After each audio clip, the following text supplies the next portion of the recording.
Namun siapa yang menjauhinya, dia akan tertinggal, kemudian tenggelam dan binasa. Itulah ibaratan sunnah ajaran Nabi Muhammad dan para sahabatnya radhiyallahu anhum. Sehingga seorang ahli tauhid, seorang ahli sunnah wal jamaah menimbang segala sesuatu itu dikembalikan kepada wahyu ilahi dan juga sunnah-sunnah dari Nabi kita Muhammad sallallahu alaihi wasallam. Bukan dengan perasaan, bukan dengan perasaan, bukan dengan akal logika, bukan juga dengan hawa nafsu, tetapi dikembalikan kepada ma qala Allah wa qala Rasul wa qala sahabah. Apa yang Allah firmankan, apa yang Rasulullah sabdakan sallallahu alaihi wasallam, dan apa yang para sahabat Nabi ucapkan radhiyallahu taala anhum. Yang ketiga, langkah yang perlu kita perhatikan di perjalanan menuju pulang ini, hendaknya kita senantiasa menjaga taubat kita kepada Allah Subhanahu wa taala. Taubat harus terus menyertai langkah pulang kita ini. Tidak ada musafir yang bersih dari debu. Tidak ada seorang hamba yang bersih dari salah dan dosa. Dan ingat teman-teman fillah rahimakumullah, orang soleh itu bukan orang yang tak punya salah, bukan orang yang tak pernah salah, tetapi orang soleh adalah orang yang ketika dia jatuh ke dalam suatu kesalahan, dia segera sadar dan dia segera bertaubat kepada Allah Subhanahu wa taala, dan dia segera kembali ke jalan Allah dan memperbaiki apa-apa yang harus diperbaiki. Orang soleh adalah orang yang ketika jatuh ke dalam kesalahan, walam yusirru ala ma fa'alu, dan mereka tidak terus-menerus tenggelam di dalam apa yang mereka kerjakan itu. Tidak. Tapi segera bertobat, istighfar, kembali kepada Allah Subhanahu wa taala, segera melakukan perbaikan, segera dia iringi dengan amal-amal saleh.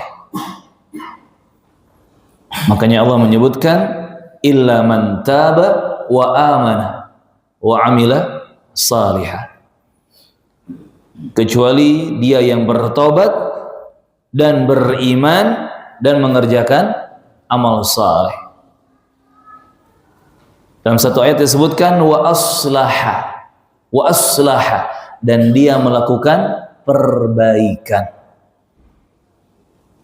Dia perbaiki dirinya, perbaiki hatinya, perbaiki amal-amalnya, dia perbaiki karakter, tabiat dan perilakunya. Jadikan taubat sebagai hiasan dan tambahan bekal di dalam langkah-langkah di perjalanan pulang ini.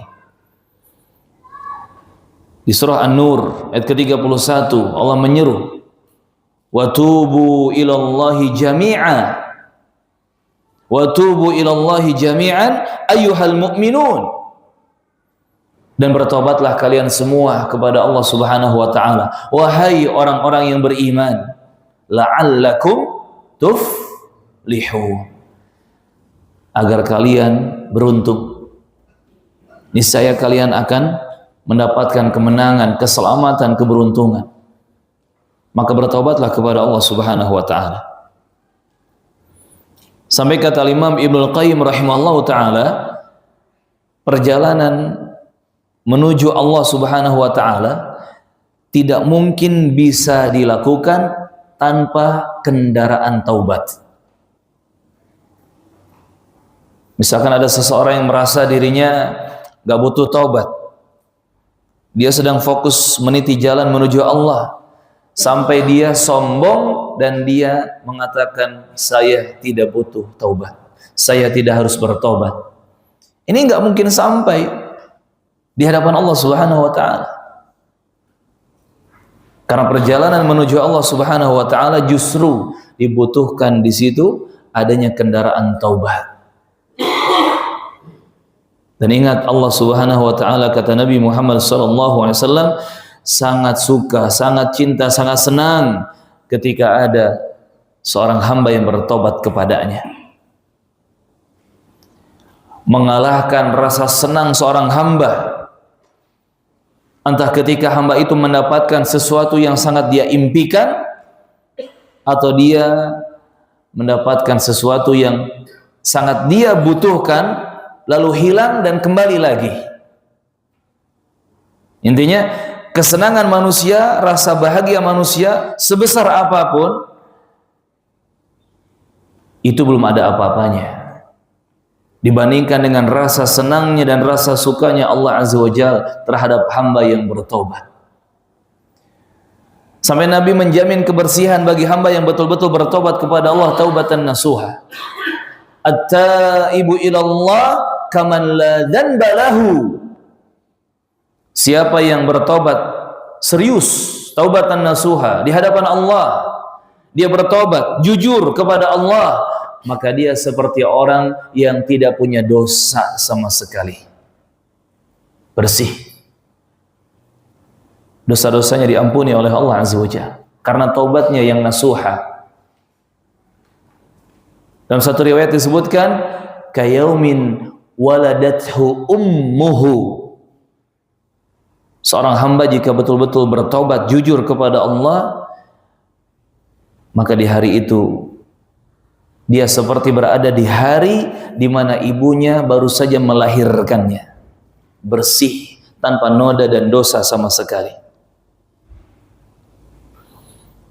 Maka ini teman-teman rahimani wa rahimakumullah, jangan pernah berputus asa dari rahmat Allah.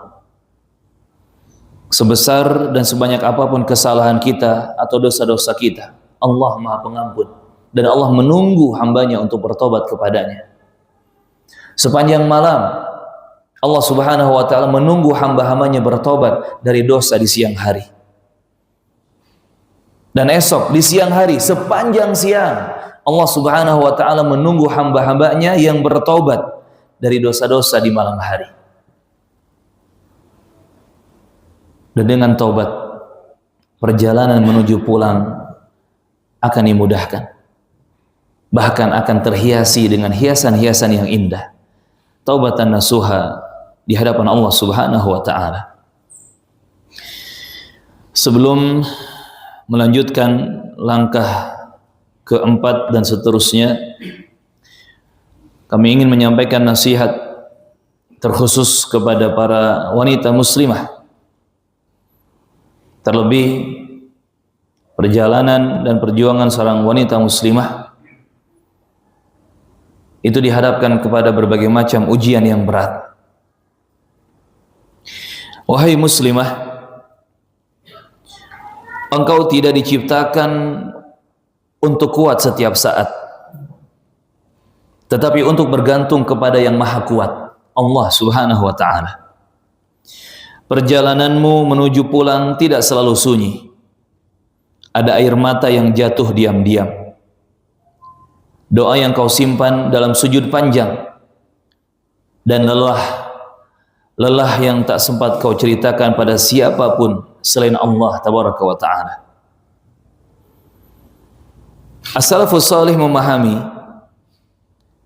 kemuliaan wanita bukan pada sorotan manusia, tetapi pada pandangan Rabb-Nya Tabaraka wa ta'ala. Renungkan firman Allah di surah Al-Ahzab ayat ke-35. Innal muslimat wal mu'minat, dan seterusnya. Sampai Allah menyebutkan a'addallahu lahum maghfiratan wa ajran 'azima. Allah mempersiapkan bagi mereka ampunan dan pahala yang begitu besar. Maka perhatikanlah wahai wanita muslimah, Allah Subhanahu wa ta'ala menyebut muslimat sebelum mukminat karena ketaatan lahir yang jujur, adalah jalan menuju iman yang tenang.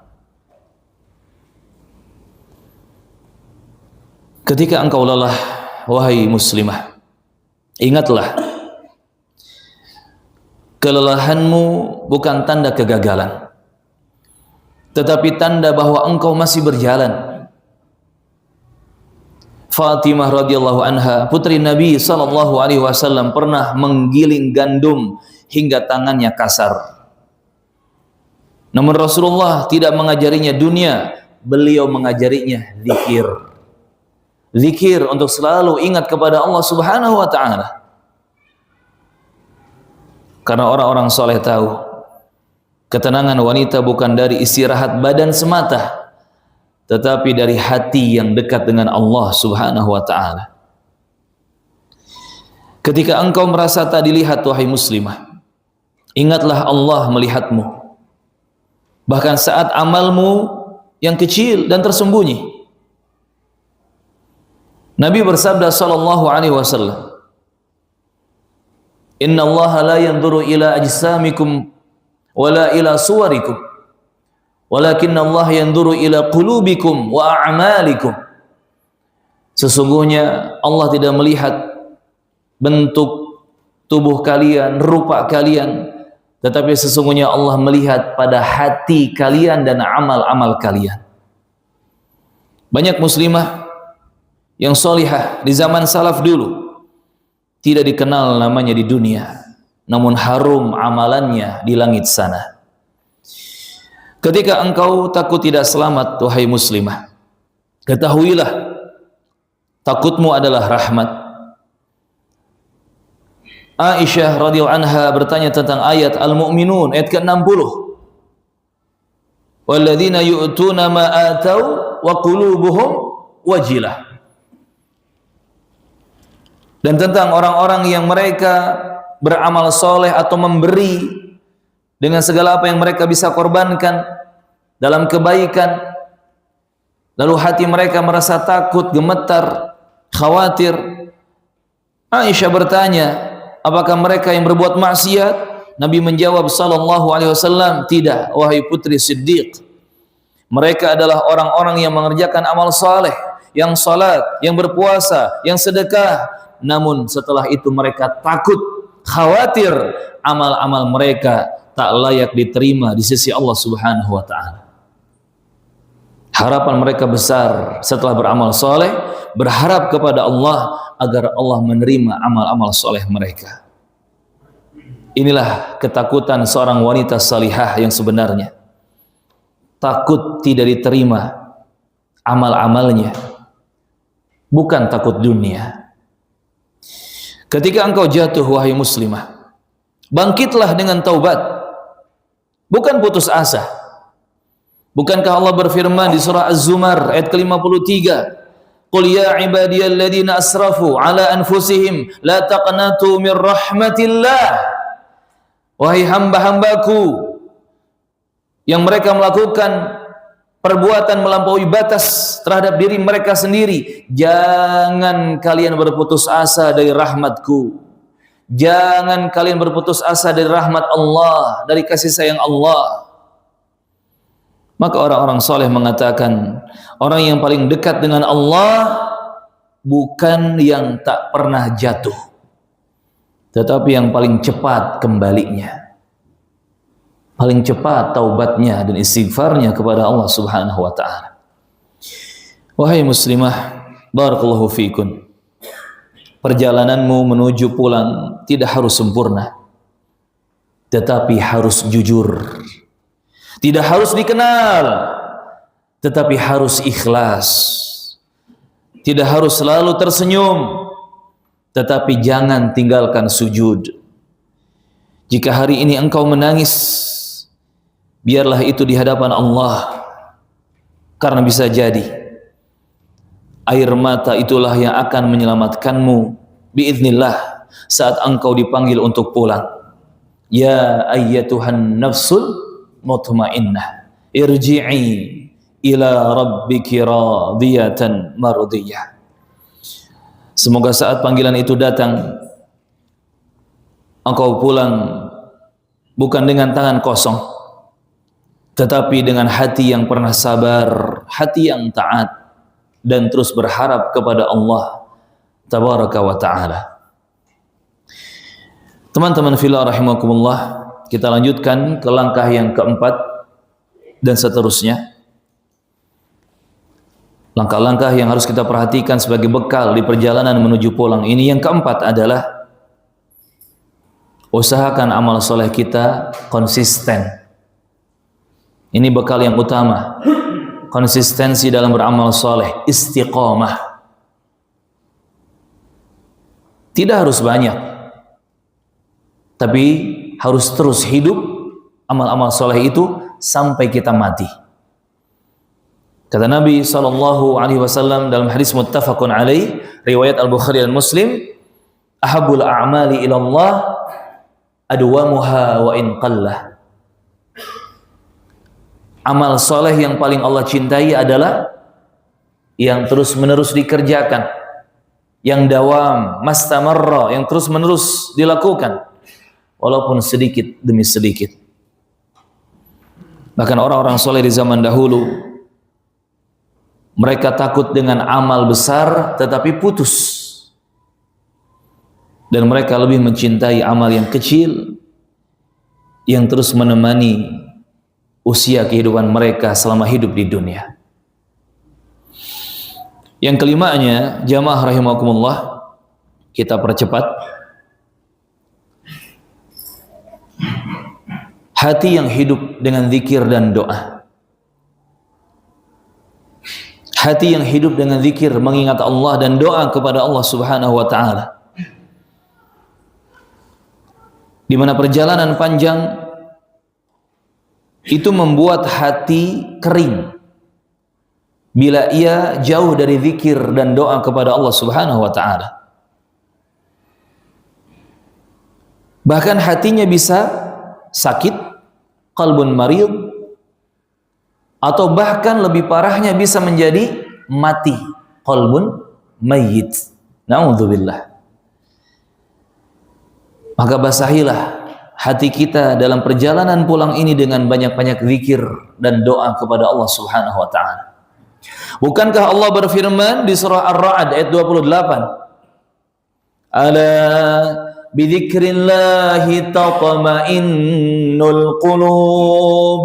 Ketahuilah, dengan zikir mengingat Allah, hati itu akan merasa tenang, nyaman, damai, tumakninah. Maka siapa yang ingin mendapatkan ketenangan, diberi ketenangan, kedamaian hidupnya oleh Allah Azza wa Jalla, karena yang menciptakan damai hanya Allah, yang memberikannya juga hanya Allah, perbanyaklah zikir, mengingat Allah, tentunya dengan zikir yang disyariatkan. Baik secara umum, apalagi secara khusus. Baca dan lakukan zikir-zikir yang disyariatkan sesuai dengan dalil yang sahih. Kata Imam Hasan Al-Basri rahimahullah ta'ala, kami tidak memandang zikir itu hanya tasbih, ucapan subhanallah dengan lisan, tetapi hati yang sadar sedang berjalan menuju akhir, itu pun zikir, mengingat Allah Subhanahu wa Ta'ala. Artinya, kata para